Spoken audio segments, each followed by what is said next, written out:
আসসালামু আলাইকুম। ওয়ালাইকুম আসসালাম রহমতুল্লাহ বরকাত। জি।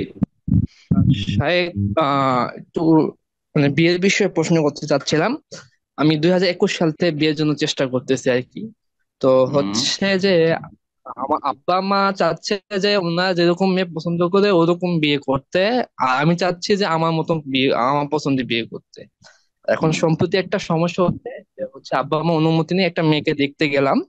মেয়ে পছন্দ হয়েছে এবং মেয়ের বাড়ির থেকেও সাপোর্ট দিচ্ছে আমাকে বিয়ের জন্য, কিন্তু আব্বা আম্মা রাজি হচ্ছে না। এবং আমি জোর দেওয়াতে তারা এমন ব্যবহার করছে যে মেয়ের সাথে মেয়েকে বিয়ে করলে তারা সম্পর্ক ছিন্ন করতে পারে। তো এই ক্ষেত্রে আমি কি ধরনের সিদ্ধান্ত নিতে পারি বুঝতে পারতেছি না। কেন রাজি হচ্ছে না, এটা উত্তর দাও। বাপ মা রাজি না আহ হওয়ার কারণ কি? ধর্মীয় কারণ এক না নম্বর পার্থিব পয়েন্ট, কারণ? দুনিয়াবি। এক হচ্ছে মেয়ে বয়সের থেকে 1-2 বছরের বড়, মেয়ে বাসা ময়মনসিংহ, আর মেয়ে একটু দেখতে কালো।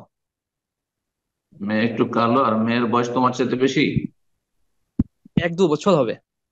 ও আচ্ছা, জায়েজ আছে, কিন্তু কথা হচ্ছে যে এই সব ক্ষেত্রগুলো জরুরি না যে তোমার সেখানে বিয়ে করতে হবে। যখন মা বাবা বলছে যে মেয়ে কালো, বিয়ে করে না, আর বয়স বেশি না, এরকম বউ নিয়ে আসিও না, তাহলে মা বাবার কথা শোনা উচিত।